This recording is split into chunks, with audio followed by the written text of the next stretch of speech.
Ninth Sunday in Ordinary Time, June 3, 2046.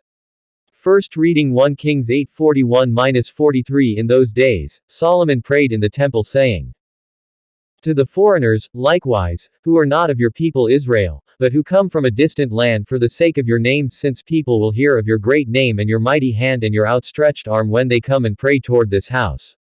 Listen in heaven, the place of your enthronement. Do all that the foreigner asks of you, that all the peoples of the earth may know your name, may revere you as do your people Israel, and may know that your name has been invoked upon this house that I have built. The word of the Lord.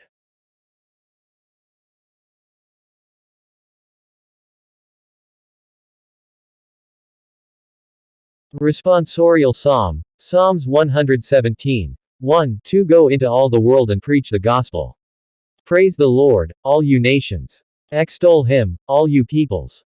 Go into all the world and preach the gospel. His mercy for us is strong, the faithfulness of the Lord is forever. Go into all the world and preach the gospel.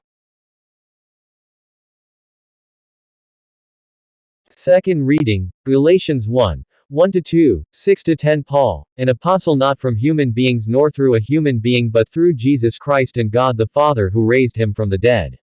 And all the brothers who are with me, to the churches of Galatia.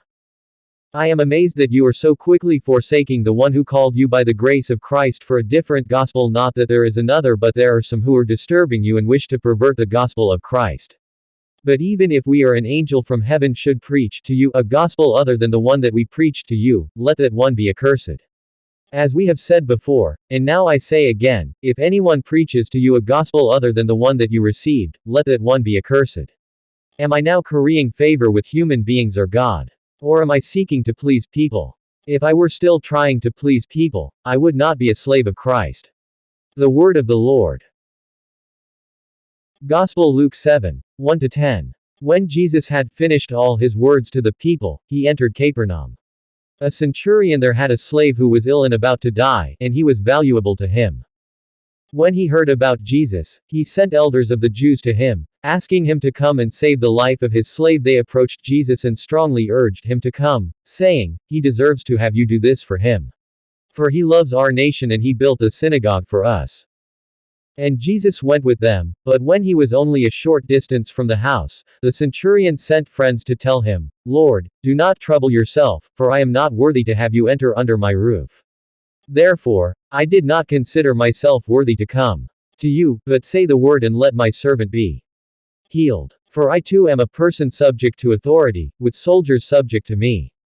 And I say to one, go, and he goes, and to another, come here, and he comes, and to my slave, do this, and he does it. When Jesus heard this, he was amazed at him and, turning, said to the crowd following him, I tell you, not even in Israel have I found such faith. When the messengers returned to the house, they found the slave in good health. The Gospel of the Lord.